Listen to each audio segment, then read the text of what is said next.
from tomorrow, when the late Queen will lie in state, millions are expected to descend on London. Millions are already here. We've seen that over the weekend. And dignitaries from around all of the world will descend. Well, we've started to cover some of the ceremonial aspects, as you've heard. I want to pick up the security effort now. It is massive. As I said before, I've seen big events working for a PM such as the G20 or commemorative events on the beaches of Normandy, for example, on D-Day, but I've never seen anything like this. Joining me now is the retired Chief Protection Officer for the late Diana, Princess of Wales, and of course then the two young princes, William and Harry. Ken Wharfe joins me now. Ken, great to have you on the program. Yeah, great to be here. Fantastic.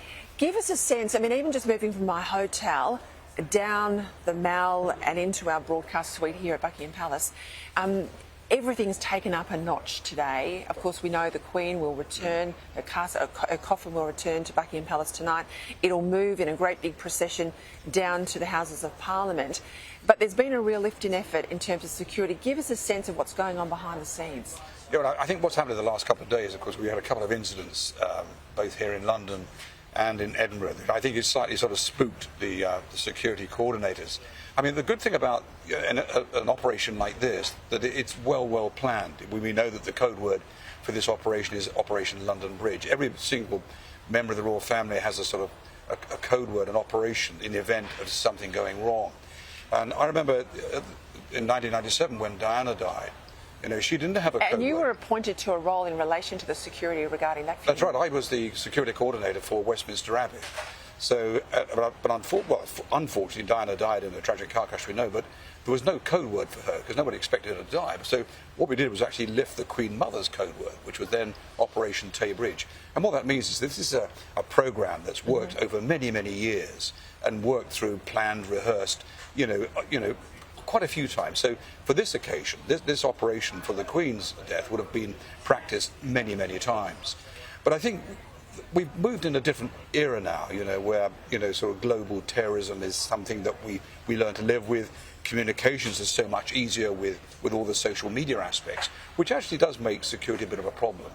I think for me personally, I think given where we're at, it's a very short period of space. I mean, the Queen will travel from here to Westminster, from Westminster to Westminster Abbey, etc. So, you know, the police have a pretty good track record of success in operations like that. Personally, I don't think there will be a problem. There are going to be the occasional skirmish, of course, given the pure hundreds of thousands of people. But other than that, it's a headache, but it's one that Scotland Yard are pretty used to dealing with. Look, there's reports today that 2 million people will descend on London. Some criticism about the planning. Previously, we're told London Bridge contained a plan, if she had died in Scotland, as she did, to move her coffin to London via a train and allow all of those, you know, cities and hamlets along the way to pay tribute to the Queen. Of course, now it will be by aircraft, and they are critically saying that will send all of these people into London.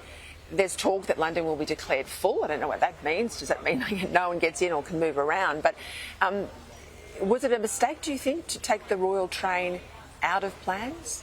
Well, the royal train was always something that was used in the event of a senior member of the royal family or a monarch dying. It was sort of traditional that the train would arrive at King's Cross and then the procession. I think, you know, the police now do have genuine concerns about security, and I think if we can reduce and minimise those problems, I think, you know, that's a good thing. And I think, to be honest, we also, let's look at what the Queen's wishes might have been. It's possible she may have said, you know, in her meetings with her advisors, look, you know, I don't want to go on the train. I want to fly down. If that makes things easier, because that's the sort of woman that she was. Look, I don't want to cause a problem for anybody. If it makes things easier for me to go by the plane, well, okay, fly me down there.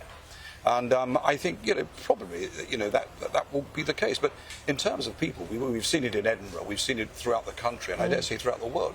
The number of people that want to make, you know, show their respects. London will be busy, but from my experience of working in the police now for so many years and worked on so many public functions like this, I see no reason why we should be worried about security.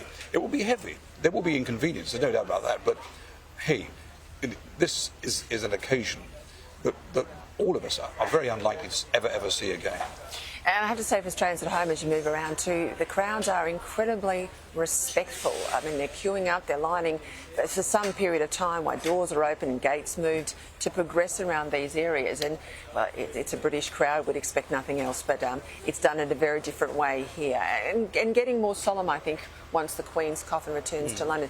Just before we go, given your wonderful history with the Princess of Wales, Diana, the Princess of Wales, and your connection with her two young sons as they were then, I think a lot of people were cheering when we saw those images at the Windsor gates the other day with the two boys and their spouses greeting well-wishers and being together.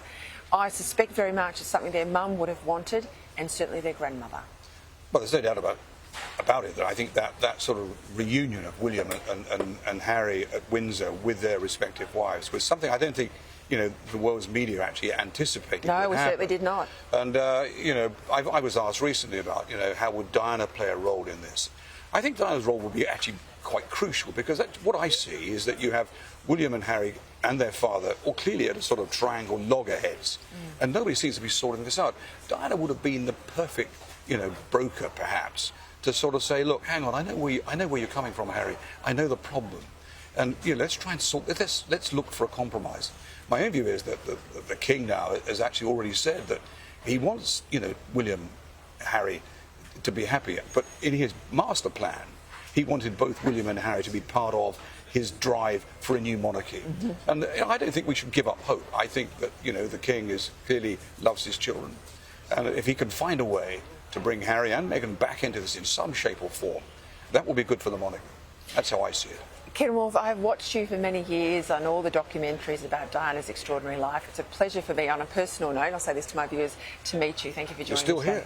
I'm still here. Fantastic. I'm still here. You'll be coming back again. Thank you for your time. Thank you.